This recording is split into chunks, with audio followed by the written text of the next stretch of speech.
روز بخیر بیننده عزیز آزادی، این برنامه نوید بامدادی است و من مولا رجب یوسفی دوام 10 دقیقه دیگر با تازه ترین خبر و گزارش های تاجیکستان و جهان در خدمت شما خواهم بود. امروز 27 ژانویه است و ساعت در دوشنبه 11. سرخط خبرها: در تاجیکستان حجم استیپندیا و نفقه بالا می رود. در آلمان یک جوان تاجیک را با گناه عضویت در داعش 7 سال زندانی کردند. 3 قرار رئیس ناحیه برای یک پارچه زمین و شریک دیرینه پوتین از حبس الکسی نوالنی حمایت کرد.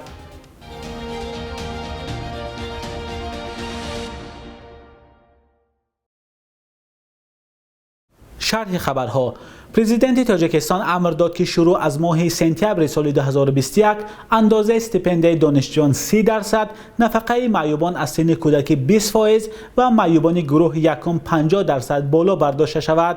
پرزیدنت امام علی رحمان حین ارائه پیام سالانش با پارلمان کشور روز 26 ژانویه در این زمینه به حکومت دستور داد. در این سخنرانی رئیس جمهور از جمله گفت نفقه معیوبان مطابق با قانون درباره نفقه‌های سقراطوی و دولتی بلند برداشته شود. عین زمان به اطلاع آژانس سقراطی اجتماعی و نفقه تاجیکستان اندازه میانه نفقه‌های سقراطوی که از آن معیوبان برخوردارند 289 سومانی و 67 درم است. دستور بالا بردن نفقه ها و آن هم برای معیوبان در حال است که تورم و انفلاسیون سومانی سال روان نظر به سالهای قبلی خیلی بلند بود و تا پایان سال 2020 به 9.4% رسید. سالهای قبلی میزان تورم سومانی در سطح 6-7% قرار می گرفت. از این رو قسمی از بالاروی نفقه ها را تورم و گران شدن نرخ مواد خوراکواری فرو میبرد.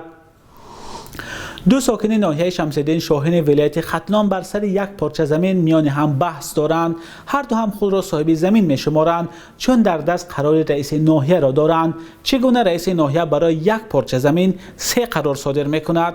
پاسخ این و دیگر سوالها را در گزارش محمود جان رحمتزاده می بینیم. این 3 قرار را پاچاخان ظریفزاده رئیس ناحیه شمس‌الدین شاهین برای یک زمین امضا کرده است. 2 قرار به یورحمت آدینیف و 1 قرار به زیدالله عبادوف داخل دارد. حالا قرارهای ضدی همین رئیس ناحیه بحث این 2 نفر را به میان آورده است. زیدالله عبادوف در دهه سفیداب جماعت شوراباد زندگی میکند. سال 2015 برای گرفتن 2.5 گکتار زمین و بنیاد باغ سیب به حکومت محلی عریضه نوشته است. او گرفتند این دوره عریضه و سال 2016 قبول کردن بالای همین حجت دارن با آدم در حجت کردن افتن دادن سرتیفیکات حقوقش دادن ایلاوگی گرفتگی هست ایلاوگی را گرفتن میراثی یگانه کردن.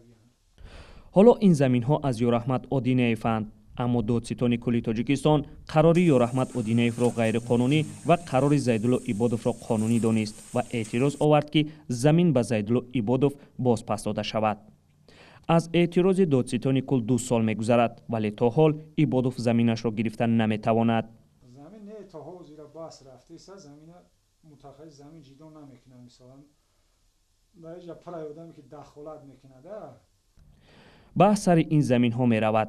طرف دیگر که در دست 2 قرار رئیس ناحیه را دارد خود را حق می‌شمارد، لیک تاکید می‌کند که هرگز خواستار جنجال نیست. خدایار گدایف رئیس محله و یکی از دعواگران زمین قرارهای 2 خیله را سبب این بحث می‌داند. اما در حکومت ناحیه شمس‌الدین شاهین گفتند آنچه به این شهروندان داده شده است قانونی است. پاچاخان ظریفزاده رئیس ناحیه شمس‌الدین شاهین شرح نداد که چرا برای یک زمین 3 قرار برآورده است، اما گفت تلاش دارد بحث حل شود هرچند عبادوف به شرط‌های او تن نمی‌دهد.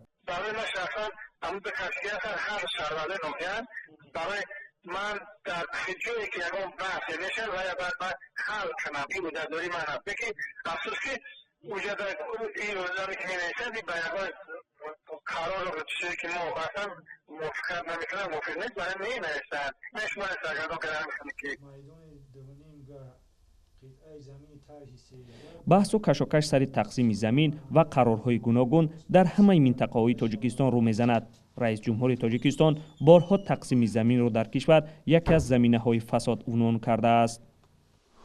دادگاه در آلمان یک جوان 31 ساله را از تاجیکستان با گناه عضویت در گروه تندرو دولت اسلامی یا داعش به 7 سال زندان محکوم کرده است. خبرگزاری اسوسییتد پرس نوشت که حکم دادگاه دوسلدورف روز 26 ژانویه صادر شد.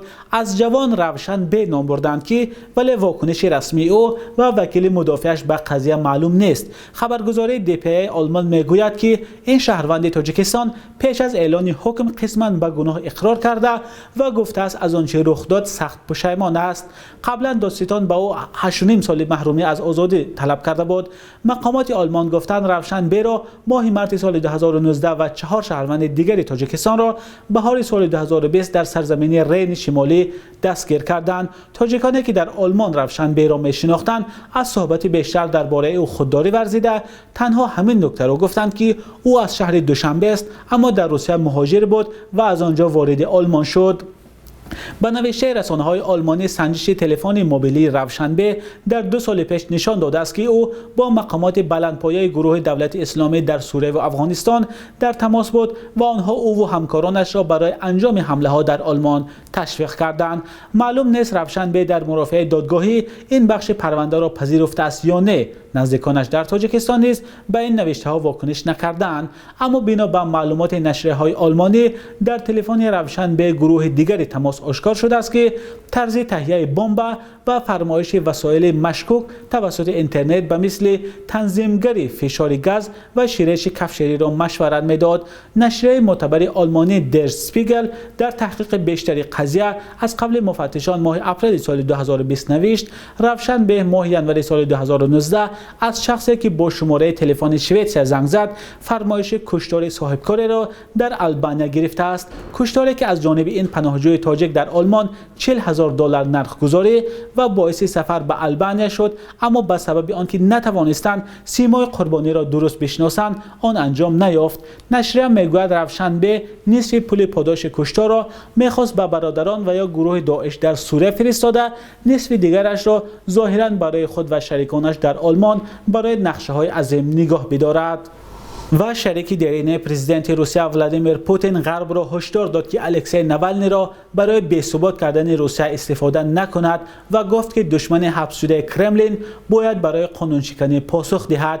نیکولای پاتروشف دبیر شورای امنیتی روسیه به نشریه محلی آرگومنت ایفکت 26 ژانویه 3 روز بعد اعتراضها از زندانی شدن ناوالنی یک مصاحبه داد. پاتروشف که اسم ناوالنی 44 ساله را نگرفته او را فقط یک نفر نام برد، گفت با تکرار و دغلانه قانونگذاری روسیه را ویران کرده با فساد در حجم کلان دست داشت.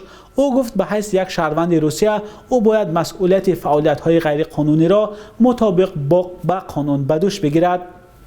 پاتروشف اینچنین گفت برای غرب این نفر برای بی‌ثبات کردن وضع روسیه برای آشوب‌های اجتماعی، کارپرتایی و تشکیل میدان لازم بود. اشاره او به اعتراض‌های رو به اروپا در اوکراین در سال‌های 2013-2014 است که با سرنگونی حکومت ویکتور یانوکوویچ رو به مسکو انجامید.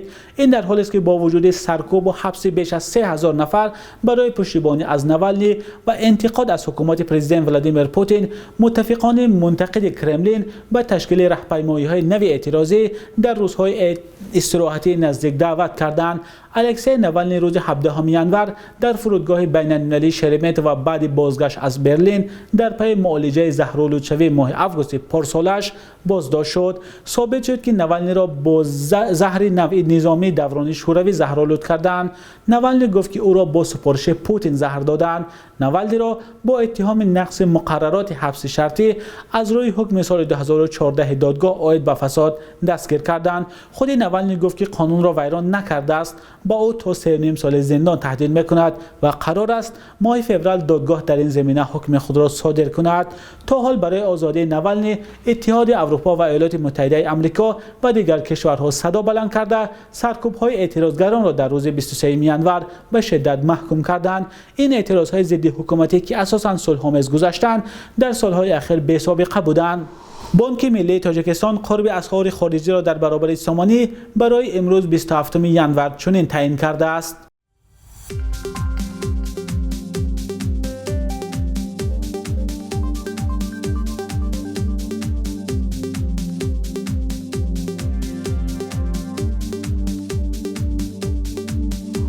بیننده های عزیز، برنامه نوید بامدادی بود که با تازه ترین خبر و گزارش های تاجیکستان و جهان تقدیم شما شد. برای دریافت خبر و گزارش های از این بیشتر، سامانه رادیوی آزادی و صفحه های ما را در شبکه‌های اجتماعی پیگیری کنید. خدا نگهدار شما.